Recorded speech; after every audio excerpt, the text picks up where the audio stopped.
take my cue from Gate that really you don't want to listen to me and we haven't got time for me to say anything anyway. But can I welcome you on behalf of the University of Nottingham to our Kuala Lumpur Teaching Centre. For those of you that are around any longer beyond the conference, because I know you will want to leave the conference at any point, you're very welcome to come down to our sumptuous out of Kuala Lumpur campus, which is 120 landscaped acres with open-air swimming pools and other luxurious appurtenances. And it is worth coming out to have a look. So if you want to come down to the campus, if you're going to be around in KL at all, then do please just ask Gake and stress her out more. I want to offer my personal thanks to Gake and Thomas, who's at the back, for all the work that they have done on this conference. And it's only really when you arrive and jet in and see the program and see the amount of things that are going on and the number of stakeholders and partners and the frankly extraordinary kind of global reach of this organisation that you realise quite how much of work it's been. So special thanks to Gate particularly, and Thomas. I think a round of applause maybe.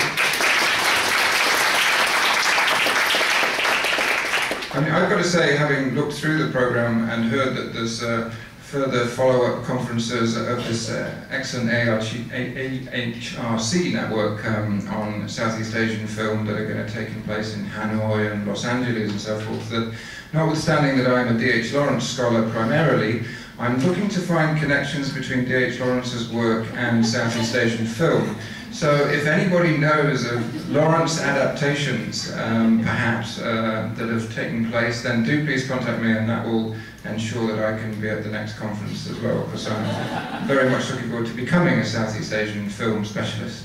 And that's really all I have to say. Welcome to Nottingham. I hope we're going to have a thoroughly kind of thrilling few days. It looks an excellent conference, and I'm very much looking forward to this plenary that Gake is now going to introduce. Our next speaker is Abidin from Kusno, and the first thing he said is, "But I'm not a film scholar," and I invited him, but I'm like, look, you know, this year our theme is on space, time, and the visceral, and you're going to be our space man. So, without further ado, and he's got an extensive bio, please read it. He's going to enthrall us.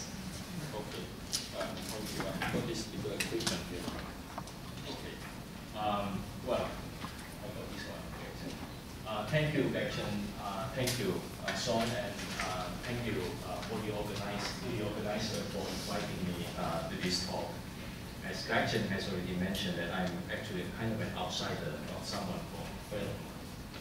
So for me, it's a great opportunity that in the past few weeks I have to do all kind of different readings and watch as much as I can, mostly through YouTube, some what we call Southeast Asian films. So it has been very educational for me, and I want to take this opportunity to continue to learn from every one of you.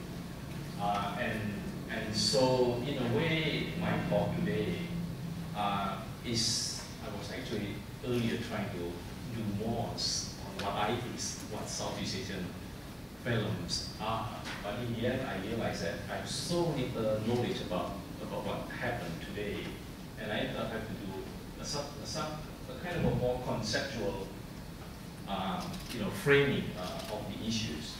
And this is in part because of the theme of this year's sort of a conference is on time, space, and the visceral.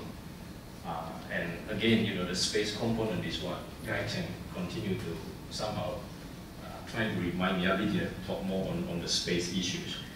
And so if you look at justice, this is it's quite spontaneous. I tease out some of the sort of key texts which in some way allow me to think about time, space, and the visceral sort of issues.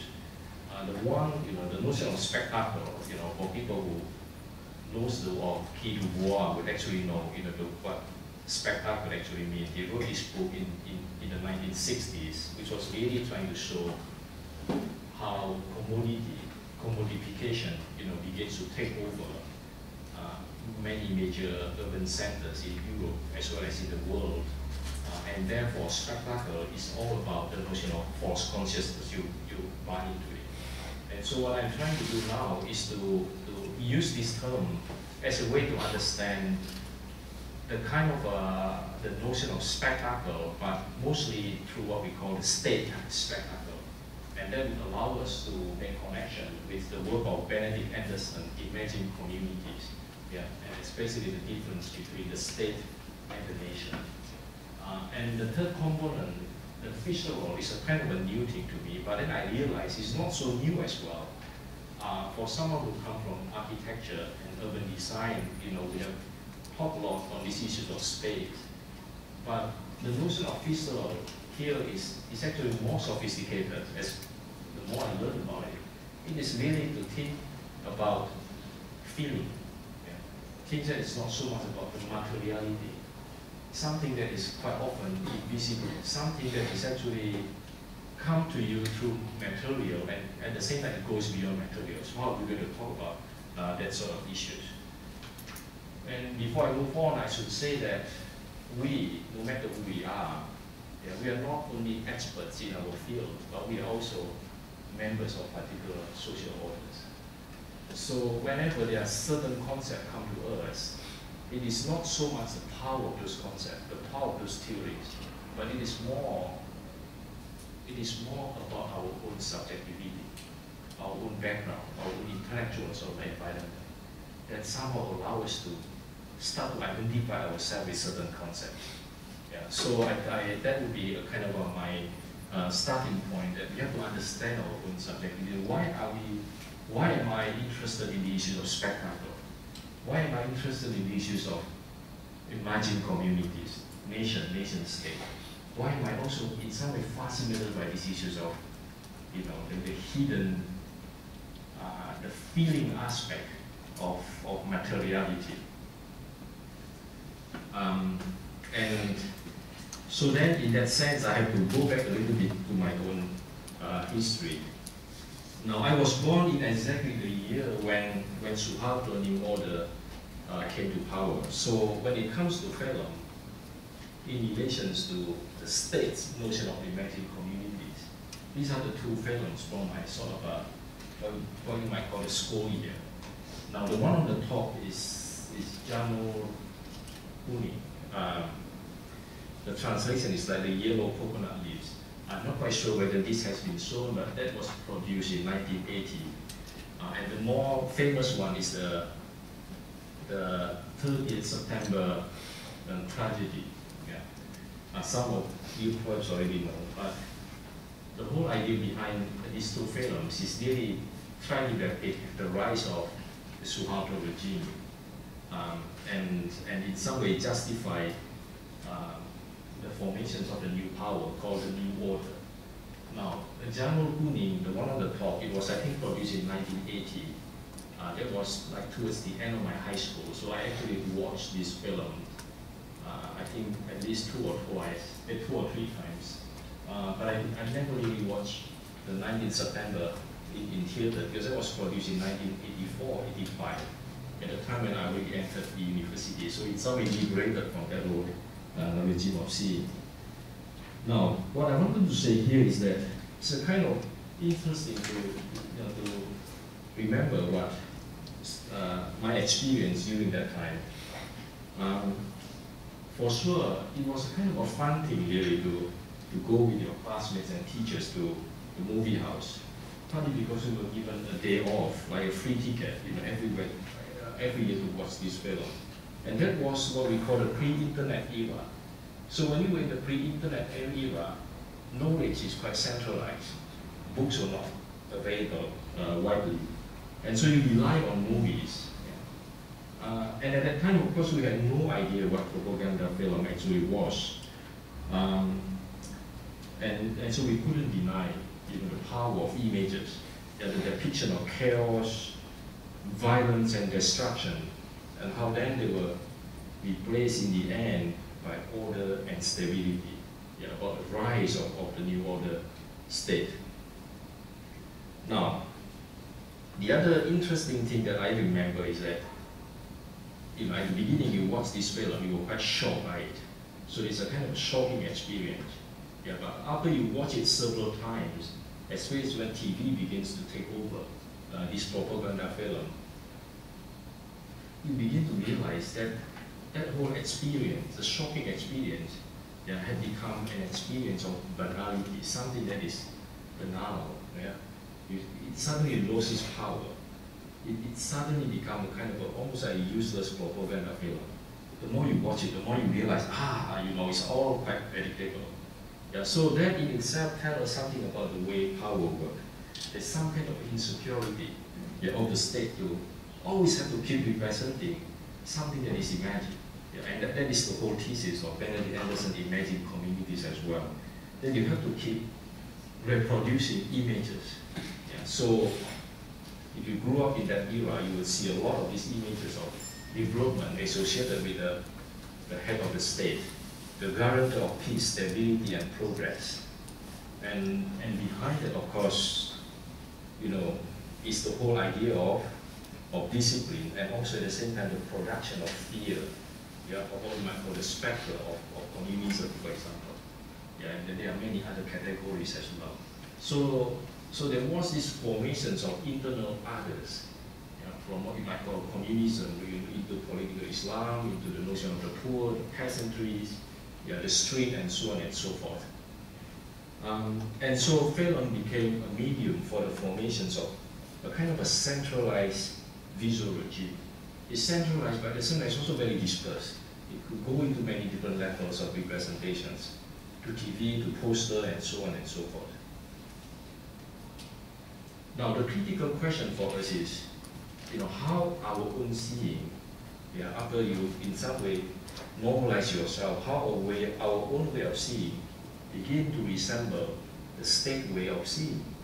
We begin to see like the state, and where we too begin to use the state's categories to constitute ourselves in relation to others. So in a very strange way, not strange way, but in some ways quite political, that the state versions of say the 1965 history, I think that thing has a good term for it, the toxic histories of 1965, the way this is represented, continues to be seen as the truth today by certain social groups in Indonesian society. So I guess one of the things that then we begin to realize is that our efforts today to revise history and also to decentralize the spectacle, this is what, to me, is what is going on today. All this effort has to be in some way understood within the context of this previous centralized regime of spectacle. Only by considering the gaze of the state could we better understand the potential and the limit of films in decentralizing spectacle and in reconstituting this notion of imagined communities. Now, I want to move on. In some way, my sort of presentation is like kind of a snapshot of different concepts before we enter into sort of more Southeast Asian issues.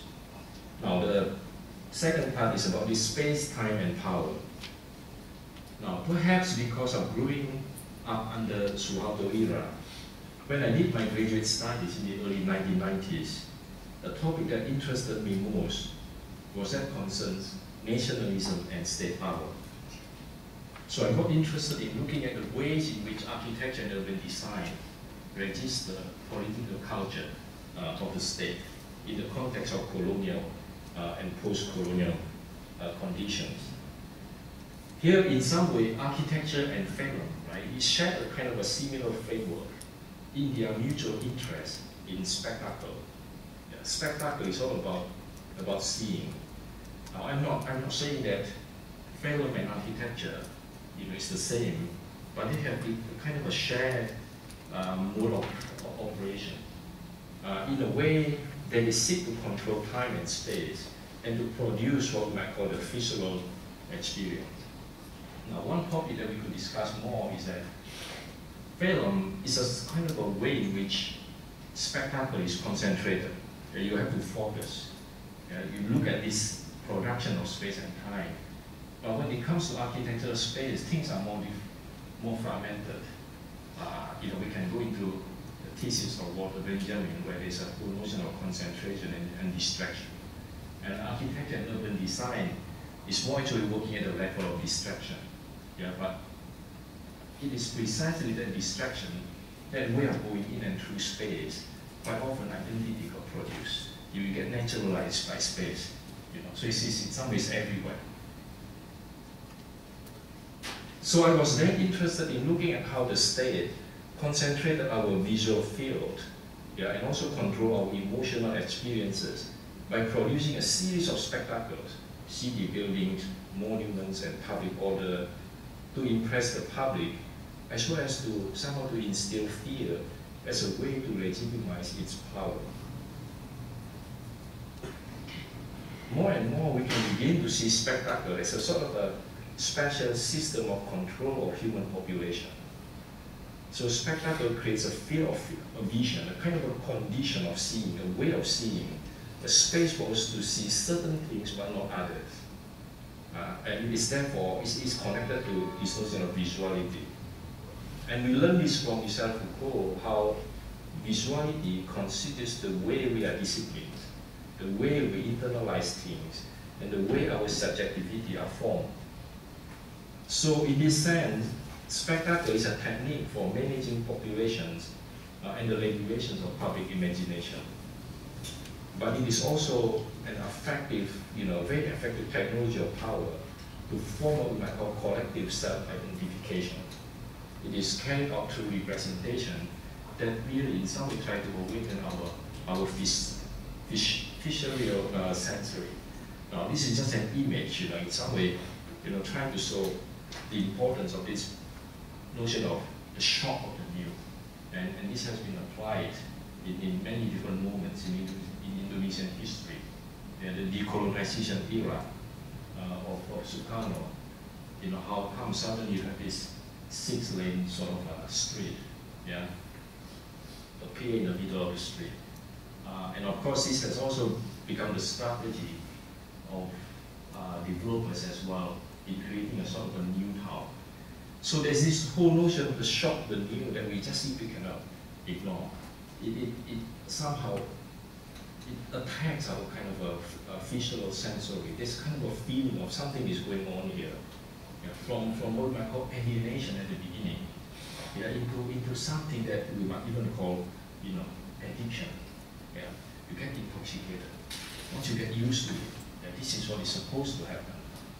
So there's some way in which this whole processes of the production of space, yeah, from the shock of the new alienations, yeah, it got somehow eventually got replaced by what we call addiction, towards development. And then in the end you produce some kind of a form of intoxication. Yeah, so this is a sort of an image that we can see. Now there's a little sort of an image over here at the bottom left, or the bottom right. This actually came from a film which I watched in I think the early 90s, if I'm not mistaken now. It's called Langitku Rumahku. Yeah. The translation of this is My House and My Sky. I think it was directed by Slamet Laharjo. Can't remember exactly now, but it's a kind of an interesting film that really tried to show sort of a duality in Indonesian urban living. Yeah, the rich and the poor, yeah. And so therefore, yeah, what we actually now realize, in some way, this film is trying to show the division between the rich and the poor, and a lot of human struggles is really about struggles over space, yeah, over control of their own movement, yeah, a struggle for what can be seen, and also what can be experienced. And in some way, this is the whole enterprise of how to then change space as a way to change experience. And the key questions when it comes to architecture and urban design, which is also I think the question for film scholars is, what is a liberating representation and what is a repressive one? And this is clearly related to issues of identity formation, right? So how do we know, the kind of a sort of a design that is actually meant to liberate society, and what are the designs that is actually in some way is the representations of power and repressions? We can only raise this question without knowing how to actually answer that. Now, a lot, in some way has to do with this key notion of reception. In architectural history, the study of space, the most difficult aspect methodologically is to talk about issues of reception, to talk about the impact of space, much like the impact of film. We can talk about a lot of issues on production, on how filmmakers, on how architects build space, create form, what kind of a strategy they are using, how do you global produce space. But we are not quite equipped to talk about the reception side, how people receive those spaces. How do we know that this has impact on society? Yeah, and I have a kind of a feeling that in film studies, we encounter the same issues as well. How do we know this is a great film until we know the reception? Yeah, and reception maybe can come from reviews, but I think there's something more to that. Yeah. And so therefore, yeah, this leads me to the issues of materiality. Yeah. I only have this kind of a little idea here. When it comes to materiality, if you talk to architects, they know what you're asking. It's about concrete, visible form and space, and the material as well. Yeah, but I think what is important over here, yeah, is the sort of the somatic, almost like the sensory experiences that one actually experience as they move in and through space. And I can only pose this as a sort of a question. How could we talk about the materiality of space? Yeah, as a way to think about something that is hidden, the somatic, the physical aspect, the bodily experience, the sensory knowledge. And one of the things that I would like to share with everyone is actually things that goes beyond the content of a film. We can think about the very concrete space of the cinema, the theater, much like the way we think about the space of the city, the home or the dormitory. In other words, the relation between the spectator and the film can only be properly understood if we think about the very concrete spatiality of the theater, for example. How we are located in space, like in dark space, to concentrate our mind, so that even if we are in the crowd, in the theater, we don't see the presence of other spectators, even as we feel they are all around us. So this is similar to an experience of urban life. Now what I'm trying to say here is how spectacle can only work if it is sustained by the materiality of visuality, the whole setting of space, its atmosphere, its physicality. And therefore it would be inadequate if we only talk about the relationship between the spectator and the film if the theater is not there. Yeah, so this is more a research agenda that we have to shift our focus a little bit. Yeah, not just between the spectator and the film, but the whole surrounding, the setting itself. Now, content matters, but we need to think about the spatial and architectural mediation, the mediation of space, which has contributed to what I call the somatic experience of the film. So one of the sort of the research agendas that we could think about is not so much the content and the artistic representation of the film, but also the location of the theater, the materiality of the city. As only then we can think about the political implications of the film, its content. Yeah, so you can reverse the whole order. You can think about the setting first of the theater, not just about the interior, but also the setting of the theater in the city itself. What does that mean? Yeah, before you actually talk about the content. And then we can actually speculate a little bit about the impact of that film on urban society. And of course, we should also mention about the relationship between the city and the movie house. In urban studies, we have recognized the city as a space of migration, where people tend to congregate without knowing each other. And in the city too, theater and cinema house serves as a shelter or temporary shelter for the moving populations. So cinema is part of the city, and the city is public. And the city is also an anonymous space, so we are at once known and unknown to the public. The city and the cinema are meeting points for people who don't actually meet. A spatial experience that is close to Anderson's formulation of imagined communities. So the city, much like a film, it could also be seen as a site of the productions of what Anderson, through Walter Benjamin called the production of a homogeneous anti-type. How we could think of city, through that concept, that homogeneous anti-type. What does that mean? It's a production of a new identity through the experiencing of film as well as the theater as well as the city. So in that sense, then the city, much like the film, is a site for the representation of power for sure. But the city and the film could also be seen as a site of resistances, where different subjectivities could be formed. Now, I want to then move on to this notion of the visceral. Now, this is a quotation I just picked up, actually in the plane as I flew in here. You can continue to learn to the last minute. And I had this, photocopy of Ray Charles' book called Sentimental Figuration. Some of you probably know much more than I do. But it has a very interesting quotation by Deleuze and Foucault. The reason why I put it here, not because I understood it, because I want to share with you. Visualities they are neither the acts of a seeing subject, nor the data for visual meaning. Visualities are not defined by sight, but complexes of actions and passions and actions and reactions. It's a multi-sensory complexes which emerge into the light of day. But what I can pick up is that it's all about sensory. So the visual, what we can see, the whole notion of spectacle begins to be displayed by what we call the sensory. We have to come to that level. Something that is quite often invisible, but you can really feel it. And that is where the subjectivity comes in. You can really feel it, So something that is deeper. And in fact, the notion of visceral is quite interesting. It's about the rawness, it's the crude feeling. It's a very tough one. How could you touch that level of consciousness? Well, maybe it's beyond consciousness, not feeling. I don't know how to feel like that. But I want to show you this.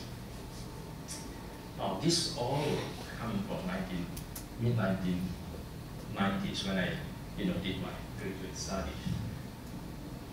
What is interesting is that the one on the left is, perhaps you have seen, the image of Susan Bucknose. The one on the right is the image of Benedict Anderson. Right? And they both actually taught at Cornell University. And I know that they both actually taught a course together. They co-teach a course called in Theory and Practice of Nationalism. It is a kind of interesting, and I want to bring back some of these readings that I had during my graduate course. We already know, through Benedict Anderson has this marvelous notion. You guys have to think about nationalism as a force that had made people willing to die for the nation. Now that is a very powerful one. It goes into your whole sensory, your muscle can become really, you really like this, right? And you have difficulties to breathe because it's this kind of emotion going on. But Anderson, I don't think he had ever theorized the what you might call the affective power of nationalism. Right? His work is more trying to show the conditions that allow imagined communities to emerge. So back in early 90s, the whole notion of what we know today as the affect theory had in fact been discussed through the notion of body politics. And in architecture, this kind of a question has also been addressed. So there was all this movement back in the late 80s and the early 90s, how to move beyond the notion of spectacle, anti-spectacle form of architecture, anti-visual, an architecture that is based on your own sensory experience. I think there was this movement that eventually called the tectonic. Tectonic is all about the space. It's about the feeling of the space, the emotions of the space. And so let's now concentrate on what Susan Buckmore, for example, what she has been trying to do. Now, her work is really about, it's a reworking of Walter Benjamin's notions of art and the mass production of photography, and also film as well. She talks about art and aesthetic, but much of what she said could be understood in relations to architecture and film. For Susan Buckmore, the cognitive experiencing of material reality is something that resists instrumentalization. Now, that is also very loaded sort of a concept. You experience something, not instrumentally. Yeah. She doesn't care if the object we experience is called art, architecture, or film. Yeah. Now, or even cultural object, or a piece of natural object, or just a person. Yeah. If this person could provoke your experience of anger, pain, passion, or love, things that you just couldn't deny, and beyond this irrationality, then you're experiencing the physical. So, it's a kind of encountering your elementary form of experience, almost unmediated by culture. Now, this is quite dangerous to say, right? In our sort of a more constructivist approach, this is probably unacceptable. Yeah, but I think what he's trying to say is that, you have to be, in some way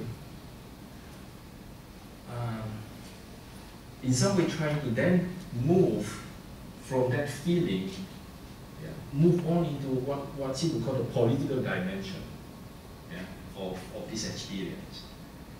So from pain, that would lead into a sense of solidarity, the feeling of empathy, So it works at that level. It works at the level of culture and identity politics. Other people can feel pain, and you too can feel that pain. So that is kind of a sort of a trying to trust your capacity to experience that sensory knowledge. This is what she would call the visceral. And this is what I imagine when they both taught a course on nationalism. It is that level of discussion. How do you move from that kind of experiencing pain, experiencing displacement, and so on and so forth. How that lead into certain form of solidarity, and how that then lead into what one might call imagined communities.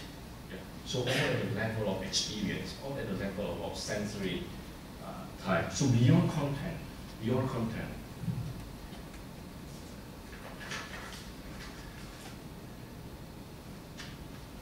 So what Susan Buckmore was trying to argue is that somatic experience ought to be trusted, for it has the capacity to lead to an understanding of cultural meanings and the political, from pain, desire, passion, or love, to physical solidarity, to resistances, and also to social protest. Now, it is important to emphasize that what Buckmore is trying to somehow to argue is that everyone has the capacity to experience this sensual, to experience the sensual experience, but our capacity to regulate or to formulate that experience are social. So you can actually experience it, but how you formulate it, how you put meaning into it, is something that is social. I think that is how she negotiate with that whole, constructivisms of cultural formations, and the whole sensory knowledge that move beyond culture. So this is a sort of my little learning, my little sort of understanding of the visual. Now, I want to move on now to a little bit on decentralizing spectacle, which is really more on Southeast Asia. I've spent a lot of time teasing out all these possible conceptual relations between space, time, and experience. And I also have made kind of almost an implicit suggestion that we are now moving on to what we call the post-authoritarian, in some way neoliberal era of Southeast Asian nation state. So we can raise all these questions, such as what kind of time, space, and experience might have been produced from these particular new social formations. today, significant changes are taking place in different areas out of a sort of a continuing struggle, consciously or unconsciously, to overcome the past regime of spectacle. Like attempts have been made to change the national body so as to respect for difference and also to promote different representations of people and issues that were in the past forbidden. Now, this has taken many different forms, ranging from deconstructing official representation of certain topics to documenting untold stories. So changes are taking place in many cultural fields, film as well as in architecture and urban design as well. They are giving rise also at the same time to new formations against the old regime of spectacle. But how do we account for its proliferation? Now, in my opinion, the new formations is looming large in different locations in present-day Southeast Asia, and this is due at least to 4 conditions. The first, the struggle against hegemonic spectacle, is the continuing conflict in each country between a rapidly developing new decentralized spectacle and the old centralized system of spectacle. So the old forces are represented by forces that try to regulate different expressions at the central and also at the local levels, on the ground of security, morality, and so on and so forth. This, however, has generated even more creative works which address critical issues facing the nation. And the second one is the diverse resources that we have today. It's the expansion of film industries sustained by capitalist development, which now take the form of multiple capital investments and sponsorships that range from corporations to all kinds of different funds, including corporate social responsibility, international agencies, local governments, and private donors, each with its own interest, but they all are competing for influences and, of course, also profitability at a more local level. So these become kind of interesting resources for the formations of kind of a new Southeast Asian cinema. The third is the international exposures of locally produced films via all kinds of different festivals. Now, this is due in no small measure to the globalizations of multiculturalisms in post-industrial societies in Asia, in Europe, as well as in North America. So there's a kind of a re-exotization, of what we might call Asian cinema. The organization of migration, according to national origins, in the core countries, have given international films an important place for the retooling of national identity in those countries. So that is a kind of an interesting, we can only understand the proliferations of, say, South Asian films by understanding the context of the whole globalization of multiculturalisms in the core countries.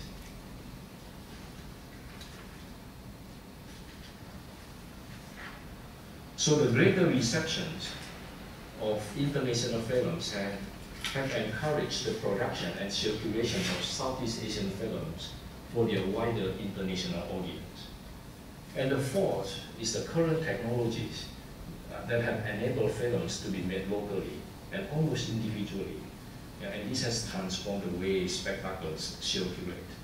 So now Southeast Asian films, most of them were carried out by independent cultural workers, such as communities of filmmakers, artists, and activists. Now, they are now at the forefront of a struggle to change not only the contents, the medium, and styles of filmic representation, but also the ways in which spectacle is communicated. In the past, spectacle is connected only to sort of a small number of producers. But today, spectacle takes a form of decentralization with diverse producers, unlimited possibilities of reception, and therefore different possibilities of identity formation. And the center of production and reception is also no longer just in the capital city, but also in the sub-national regions, giving rise to river to grab change sort of notions of proliferations of location. Now, proliferations of location is a spatial term, it's a spatial term. So this is not just about the representation of different locations, but it's also about the location of representation. Yeah. And therefore, I would just want to end with a series of questions over here that came out from this notion of proliferations of location.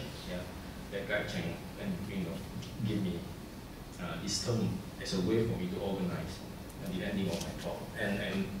And so these are some of these questions. Is the idea of national imagined communities constructed by state-led spectacles still possible today? Yeah. So that is one thing to consider. And of course, how much the new filmic intervention changes the public understanding of national narratives. In what ways the proliferations of location reimagine communities in a different way, or producing a different category of identity, and with what social and political implications.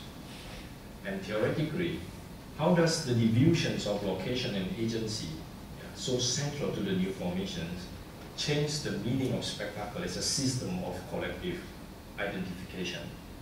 And how do we account for the visceral in the context of proliferations of location? So I'll leave this, as a sort of a way of ending my talk. And so you can see the whole structure of the talk is, largely trying to speculate about all these key concepts that organize this conference, the space-time and the physical, and then I tease out some of these questions that probably, questions that are more related to the Southeast Asian sort of a context. We won't be able to address any film at all. Thank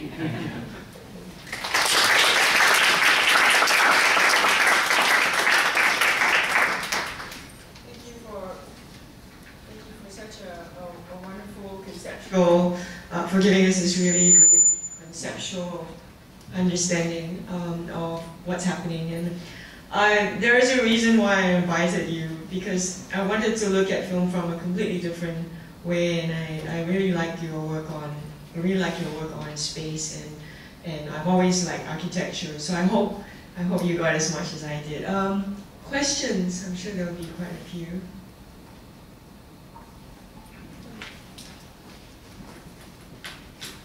Thank you. I really enjoyed that talk and learned a great deal. And these last set of questions you've raised are very important, I think, to all of our work. One question I have is about the, in terms of these new formations and proliferation of locations, because you put a lot of emphasis on the space of the cinema, at least in the era that you were concerned with, of the centralization of national imagination, the location of the cinema in the city, which I find often creates a certain type of visceral reaction that you feed off the energy of the others in the cinema with you and kind of the grand size of the screen. I'm wondering if you've thought at all about the ways in which new media also transform that sensation of the visceral or of the spectacle, when there's so much viewing is now done on smartphones and from very isolated locations, and I find that I have different reactions, different visceral reactions from what I might experience in a collective with a large screen than I do, say, isolated in an office with a computer and so forth, and how that kind of maybe, with this question of imagined communities, what type of affective community then might be created by that experience, or also, kind of disallowed or interrupted or cut off by that form of that viewing platform? Yeah. Thank you. This is a great question. This is really, there's a lot to do with the whole, what you might call the decentralization of spectacle, the whole inventions of new screen cultures, that it is no longer necessary for people to collectively watch, say, a movie in a theater, partly because you can actually experience, not so much experience, you can actually watch the same thing individually in your private laptop, in your own cell phone, and that's certainly considered a very different form of experience. So one way to think about these issues, I really do not know, how to, in some way, provide a good response to that. But the way we can think about these issues is that you can think about these two different forms of representations are basically, they are different. They are different. Or you can think about how one is in fact going to replace the other. Yeah. Maybe the sort of a more individualized mode of experiencing films are now going to replace the experience that you have in movie theater. And therefore, that also raises the questions of how you're going to think about these issues of emerging communities, solidarity. When you watch the same thing in a big screen together, no matter what you have in mind, you know that everyone is watching the same thing. When it comes to a sort of watching individually, you know that some people are also watching this, but you have no idea, no sense of time, and also no sense of what we might call collective space. The key question then is the political implications of watching individually and watching collectively. There was actually quite a marvelous conversation, I think through email between Anderson and someone, I can't remember who, about, maybe you should be, about that whole, the difference between imagined communities as imagined collectively through all these traditional media, and through the sort of a more email type of electronic representations. And Anderson, of course, being old-fashioned, he said, no, it's very different. Yeah, it's very different, and in some way, to him, it's a sort of kind of the ending of what he would call the notion of emerging community in terms of space, in terms of experiencing the same material. So I think this is one thing that we can discuss collectively to think about how the new media, we can't say the new media is not political. There are so many different works on how politically possible the new media, in bringing people together, in organizing all kind of social protests against domination of power and so on and so forth. So there's something about that, and then that really poses a huge challenge on our kind of a sense of the role of cinema, the role of film, in producing some sort of in leading into some kind of a political consciousness. I really don't have the good answer to that, but that is actually one major theme to think about, and this is all about the medium, the role of the medium, not so much about the content, but the experience of seeing and how that will lead into new information.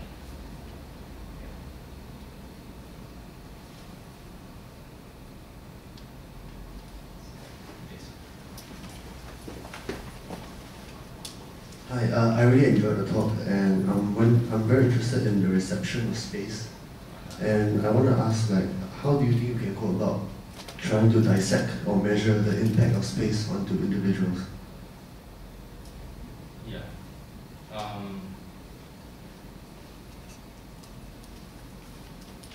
If you ask architects, they will normally give a lot of power to themselves. Say how powerful the space I have created. And a lot of emphasis, a lot of historiography, in fact, has been produced out of these whole notions of master builders could produce master space, and in some way that space is capable of controlling time and also controlling movement, and therefore control your consciousness as well. I think in some way we have to acknowledge that there's something powerful about the way space is organized for us. Right? The fact that we can all come together, the fact we can concentrate our mind, the fact that we cannot see other things outside, all has to do with the way space is organized. So we only know that, but when it comes to how we measure that, and that is the whole question over here. And that goes back to the earlier question about media. In the past, when you say listen to this kind of a talk, you have to listen because you don't have that laptop, you don't have that cell phone. But today you really don't have to. You can do your own thing, because you are connected. Yeah. So that in itself, in some way, ruptured the whole idea of the impact of space. But nevertheless, we still have to acknowledge the power of that whole spatial configuration, space itself. In itself is a form of language. Yeah. So how we measure that is difficult. There was a really interesting conversation back then between Paul Rabinow and Michel Foucault just on this question. And Foucault's answer is really quite interesting too. He said, well, architect is not like doctor. Yeah? When doctor says something, you have a choice of ignoring the doctor, or you just have to follow the doctor. And quite often you have to follow, partly because you're scared, you have no control over what is going on with yourself. But architects, if the builder builds something, you actually have the agency of demolishing that partition. You can actually create your own space. Yeah. So in some ways, space is not as powerful as what architect might think. Yeah. And architects always, they always want to take picture of their space before people actually move it and live there. So there is already kind of a sense of the limit of how one will control space. Yeah. Again, this is an issue that you can only feel. That's why the visual, the feeling is really important here. You feel the power of it, but you just cannot measure it. So you just have to acknowledge that. I think by acknowledging that, it's probably good enough that actually have to be able to measure, wow, this guy is completely consumed by space, which may actually be true, right? What do one agree?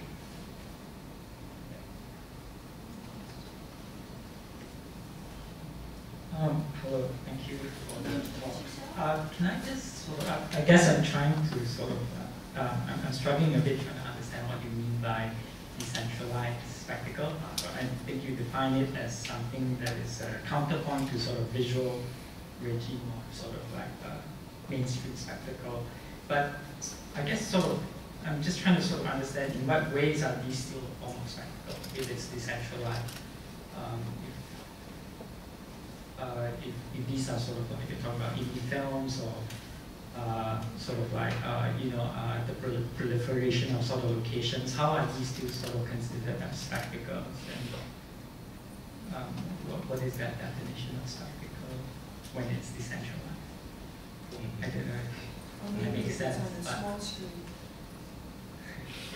Yeah. Then you can have a sense of control over that smallness of the image. Yeah, and if that's still spectacle. Yeah. Thank you. Yes. Yes, this notion of spectacle has to do with the whole, it goes back into all kind of a Western theoretical concept of cinema. Yeah? And the whole fascination over seeing visuality, which is probably, if we want to be critical, we want to be a little bit not so much relying on Western theory. One could actually talk about issues of Southeast Asian film without going to spectacle. Yeah. Because a lot of performance in Southeast Asian culture has less to do with seeing, but has a lot to do with the whole surrounding, the whole environment. You can watch at the same time when people are talking and so on and so forth. So it's not so much on seeing, right? But unfortunately, the whole film studies, started to do all this literature review, is all so much on this notion of optical regime, on this notion of seeing. Now, we should, in some way, maybe try to build up a kind of a more Southeast Asian film theory that is not so much based on spectacle, but more on the environment. And therefore, the space issues become so important. How you organize space as a way to organize the receptions of films, impact of films. And so therefore, I'm actually quite hesitating to keep promoting the notion of spectacle. We might actually want to deconstruct it, to say, this is not so relevant. Yeah. But in some way, we also have to acknowledge that there is all this attempt, say, for example, by the nation state, because of the insecurity of the whole notion of nation and nation state, You have to keep producing it, almost like film. You have to concentrate your way of seeing. Otherwise, it's not there. And that's why Anderson calls it magical. You can't imagine without something. That something means that your imagination is mediated. Yeah? And therefore, the only way to concentrate your field of vision, your feeling, is to concentrate on certain monument, certain space. And therefore, it will allow you to be able to imagine something that is otherwise not there. Yeah? The question of collective consciousness, regulating public imagination comes in. So it has to do with power. Yeah? And so in the era of what we call decentralizations of spectacle, again, this is just a concept. You might in fact want to throw away the whole spectacle, just decentralizing space. Then you get something more, perhaps closer to Southeast Asia, theorizations of experiencing film. Yeah, so the notion of the decentralization of spectacle is a sort of a democratization of the means of controlling media, the means of controlling way of seeing. Yeah, so you get activists, our amazing filmmakers, begins to be able to produce things that have been displaced or hidden, yeah, by the centralized regime of the state. Because the state only want to say the nation, the formations of say post-colonial authoritarian state, is all about what you can see and what you are not supposed to see.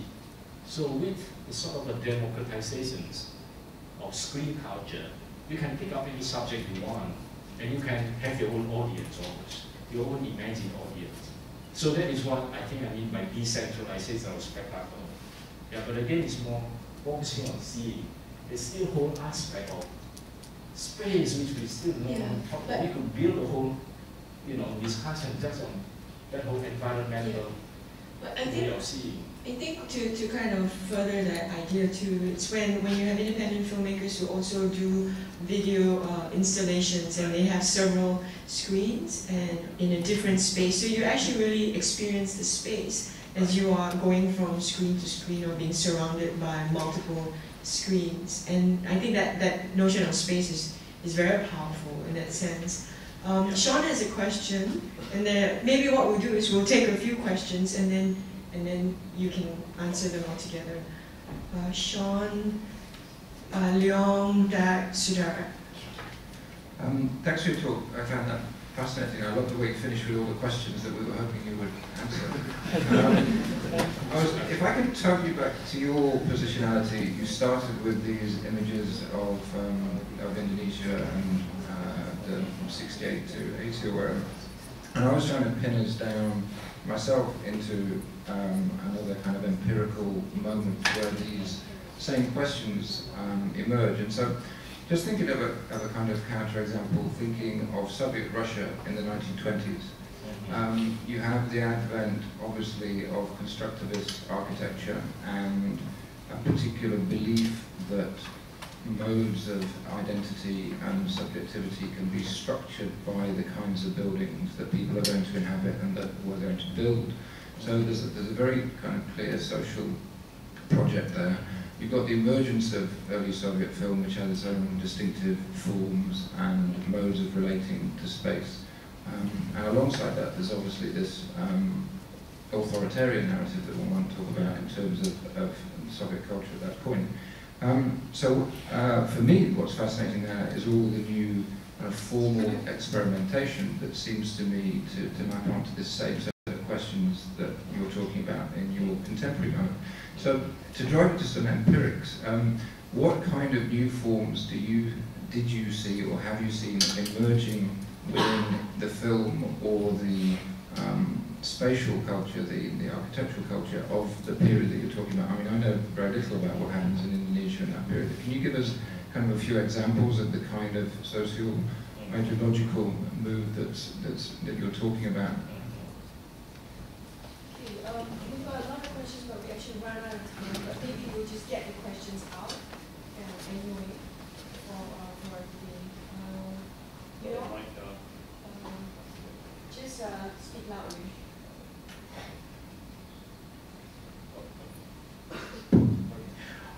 Thanks, Abidin. That's a great presentation. I'm just trying to pick up on some of the vibes that have been sort of manifesting in your presentation as well as the discussion. And it seems like the emphasis that you had when you presented was very much on this side of production of cultural form, whether or not it's a film, or whether or not it's a building or kind of space. But the questions that seem to be emerging now seem to be coming from the other side, which is the viewer dynamics. And I was wondering maybe, you know, well, I don't know if it's time for a response to that, but anyway, another way of thinking about a subject like that would be to respond to the question of what might be a theory of viewer subjectivity be like in response to that notion of decentralizing spectacle. Because it seems to me that, you know, when we talk about technology, we're changing things, we're empowering audiences and viewers, you know, so does that really mean that, you know, that other side needs to be taken into consideration? Okay. Next question. Yeah, thank you for the talk. This is sort of coming from the question of whether the concept of the spectacle, the sort of Western theoretical concept of the spectacle, really fits in the same way in a place like Indonesia, in particular, I would say. So do you think that through the centralization of space and time and imagination, somehow there's a process that also ends up drawing people into spaces and experiences where what is revealed is actually that at the center there's some sort of stagnation and even possibly rottenness. And that, so it's actually working kind of, in some ways, working with the flow and the order of the state, but actually against it in the same way. And I think, you know, the Senan Grand Theater that you show a picture of is actually a good example, because it is a very kind of centralized in the middle of Jakarta, but it's also a place where some of the founding filmmakers met in the 40s and 50s and discussed ideas with writers and artists, but it's also a center of prostitution and a center of all kinds of things that go out kind of outside of the order of the state. And so when you draw people into these kinds of spaces, you also get the revelation that the state is not precisely what it appears to be or wants you to think it is. And I think some of the films of the New Order also very much use that kind of strategy to deconstruct the state. Yeah. Thanks for your talk. I really enjoyed it. I have a question that's a little bit different, and it goes back to the question you raised about audiences. And I think that we think about use, you know, whether it's the architectural use of the space in resistant forms, or even the diffused ways in which the audiences now view various independent productions on their phones or in microspaces of bookstores and cafes have now become those small spaces. I'll give you an example. For example, The Act of Killing is very popular in Thailand, and its companion piece, in order to talk about Thai authoritarianism. And they do that by using microspaces to show these films in order to talk about Thailand without talking about Thailand by talking about Indonesia. No, thank you. How much time do we have? How much time? Over? 15. Already over, yeah? Yeah. Which is good too, huh? There's so, I know we'll have to do this over the coffee. It pains me to say we'll have to do this over the coffee because we're... You see, Guy, Chen, this is a proposal for decentralizing. Do you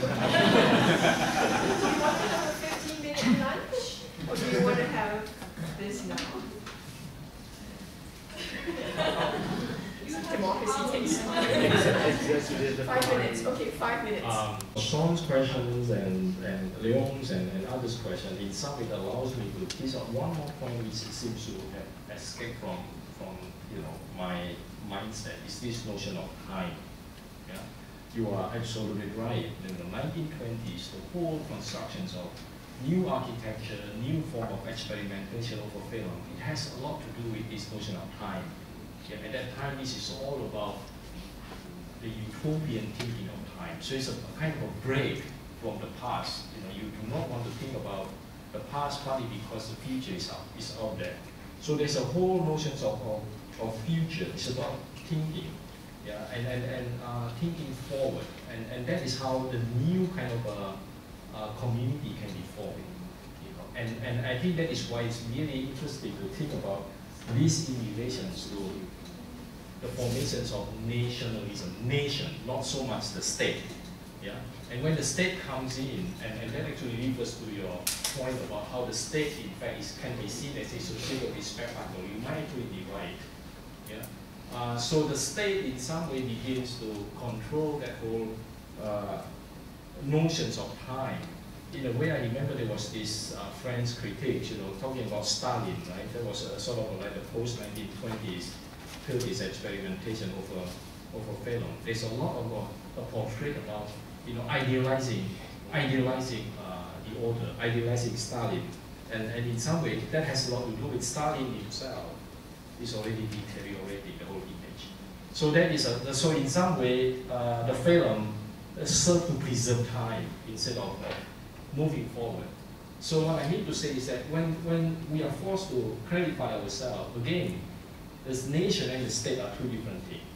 Yeah? The nation could be seen, say, in the 20s, you know, it was all about formation of a new community. In the same way, we can think about the formation of a new decolonized community, say, of the new decolonized, you know, nation. And the state, in the end, will always really try to come in to control that formations of moving forward. Yeah, quite often, it's really moving backward, trying to idealize, you know, certain versions of the state. So time has a lot to do with in some way, with the formations of, or with the controlling the notions of the nation. Yeah. And now I think through this conversation, I begin to be really more convinced that the notion of spectacle has a lot to do with the state. You're absolutely right. And therefore, Son's question about whether there's a new kind of a formation coming up in Southeast Asia, to me it would be the new formations of the nation. Not so much on the state. You know, you have to in some way reimagine communities. It's not reimagining this different nation. Not so much about emphasizing differences, but it is about how these differences begin to be able to in some way come together to imagine themselves as a nation. So you can see all these experiments. What I know about Indonesia is that when people are critical towards the state, but in some way they also still continue to give hope to this notion of the nation. The notion of community, to think about collectivity at the same time. And, you know, I think the whole idea, the Leong's question about reception, you know, I think it has also been in some way, we can think about that question in relation to the use of space. Small spaces, I actually quite like that. You know, that in some way escape from the concentrations of this spectacle. And then the key question is whether that kind of a small spaces would allow the formations of these new imagined communities, the formation of the nation. Yeah, in some way that could be critical to the state. So in the end, I think it is again important to differentiate between the state and the nation as a way for us to think about issues of centralization of spectacle and the decentralization of spectacle. That somehow try to redeem the notions of the nation. Yeah. Is that 5 minutes? Yeah.